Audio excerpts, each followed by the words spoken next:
terribly funny in being Italian, but I would know. I work for a small family business. Of course, by family I mean the Cosa Nostra. I work for two Italian brothers that own a trucking company. It doesn't get more mobbed up than that. But this next woman, the funny thing about her is not that her name ends in I, it's that she has a real job and still she chooses to do this. Let's take a look at this impressive resume. She has a master's in art by way of St. Louis. She is a model and a singer, and she also is marketing for the Joffrey Ballet. I bet that keeps her on her toes. She's on Facebook, YouTube, and Twitter, and you can see her every Monday at the Comedy Shrine in Aurora. She's performed all over the country. Shake your tutus for Luciana Bonifazi!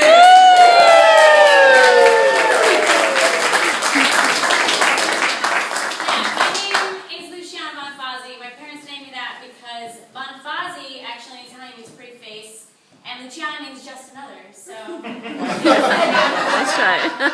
Just tons of disappointment, you know? First of all, I have to ask, because this movie was so bad, has anyone seen the movie Heartburn? From the 80s, like 86? That guy laughed. You've seen it, sir. Yeah?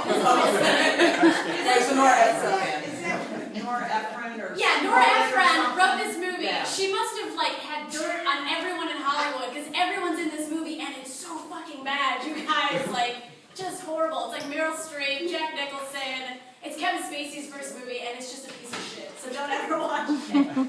Oh, man. So he was just talking about periods, which is funny. I think it's funny when dudes are talking about periods, because they don't have one. But I do, and so sometimes you have your period, and dudes want to have sex with you while you're on your period, but they don't know, and you're trying to tell them, right?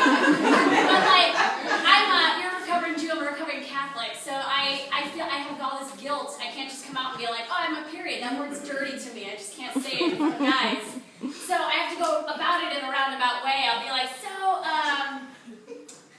you know, sometimes, like, when you're a chick, and once a month there's, like, stuff that happens, and sometimes it's okay, but sometimes you're, like, not ready for it, and this one dude one time thought I was telling him that I couldn't pay my rent that month.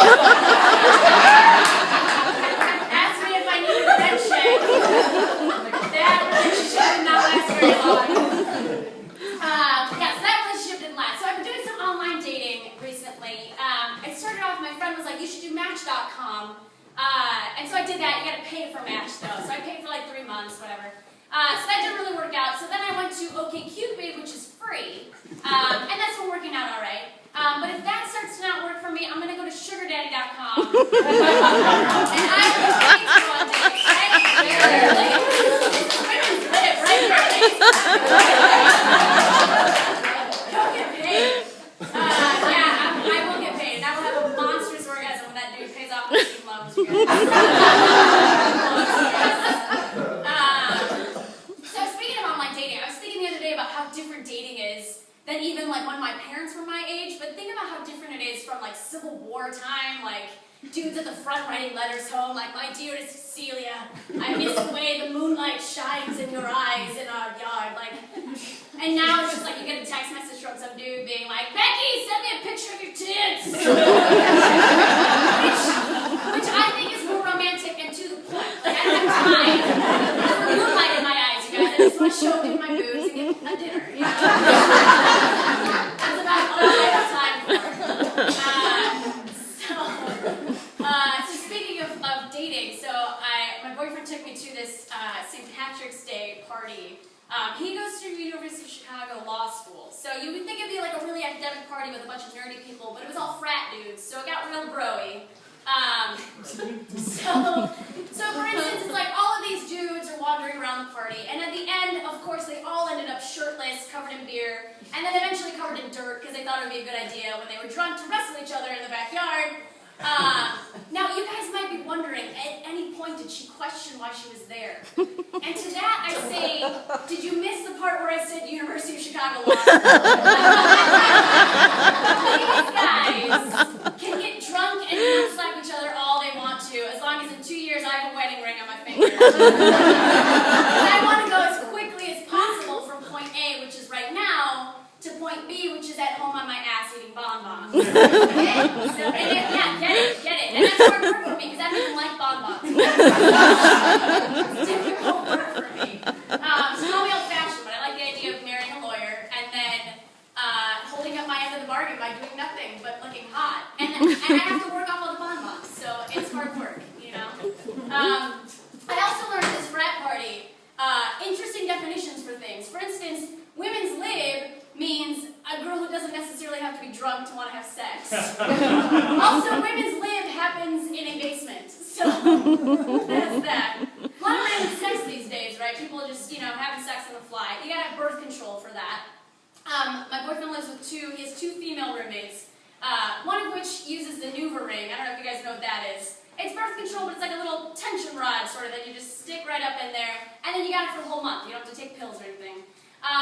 So she forgot one at her house, and she was out at a bar, and she was going to spend the night at her boyfriend's place, so she asked my boyfriend if he would bring it to her. And he's like, do I need gloves or something? He's like, no, it hasn't been inside me yet. I just wanted to take the proper precautions, I would have done it either way.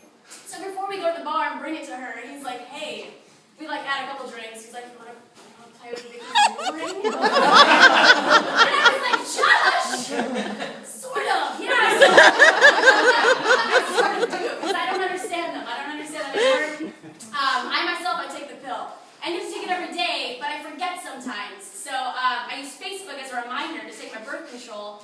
Ladies, tip for y'all, here's what you do. You get friends or relatives who have babies, and then anytime you see a post about their stupid babies, you take it. Yeah, it reminds you, I'll be watching and I'll be like, oh, Cecilia's baby can walk now. Oh crap, I didn't take my birth control. Yay! And I just take I have a million friends, and they all post about their babies all the time, so I'm just popping pills. I pop one with every status, so I go through about a month's worth of birth control in an hour. Guys.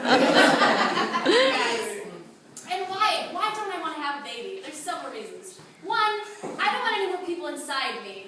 All my life, people are going to be inside me. Like, dudes I'm having sex with are inside me. Babies I'll be having are inside me. But who do I get to be inside? No one. I don't get to be inside me. So that's number one. Number two is you go through 9 months of hell, right? And then at the end of that, you get a job. It's not like you get to sit up and hang out. You have this thing, you have to take care of it now. If I could be pregnant for 9 months and then give birth to a maple bacon donut, I'd be knocked up left and right, you guys. I would have been knocked up 12 times now. I'd be making 1,000 babies. It would have been great. Right? Yeah, that's good. That's good shit right now. I'm going to do this right now, check my thing. Awesome. So, you guys, this is awful, but I'm going to say it anyway. How much easier would Anne Frank's life have been if she'd just been Helen Keller? I'm gonna let you take a second to think about that one. So I don't know if you guys heard this story about Target. Target now is getting so good at their marketing that this guy's explaining the Anne Frank joke. Helen Keller didn't talk. I'm the founder.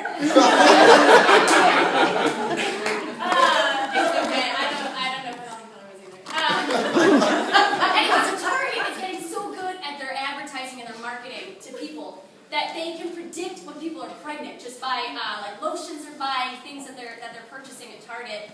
They actually sent out to this 16-year-old girl a bunch of coupons for baby stuff. Her father marched in and was really upset about it, and then 9 months later called back and was like, apparently I don't know some things that are happening in my household. So Target is that good at targeting things. And yet I'm getting emails, and I'll take a good look at me. I woke up this morning and was like, female Woody Allen, right? I get emails, though, for things like, have a NASCAR experience from TravelZoo. Clearly they're not even trying to do any marketing research on me, because I would never buy an NASCAR experience. Oh, you guys. All right, last thing I'll talk to you guys about. It's spring, right? Tons of cookies, Girl Scout cookies are out. Candy for Easter is out, right? And my boyfriend decides that now is the perfect time to start a paleo diet. If you don't know what that is, it's like you eat like a caveman would. So nothing after agriculture. I'm pretty sure I'm not going to be able to do this because I'm pretty sure Peeps and Thin Mints are not paleo. And those are my two major food groups.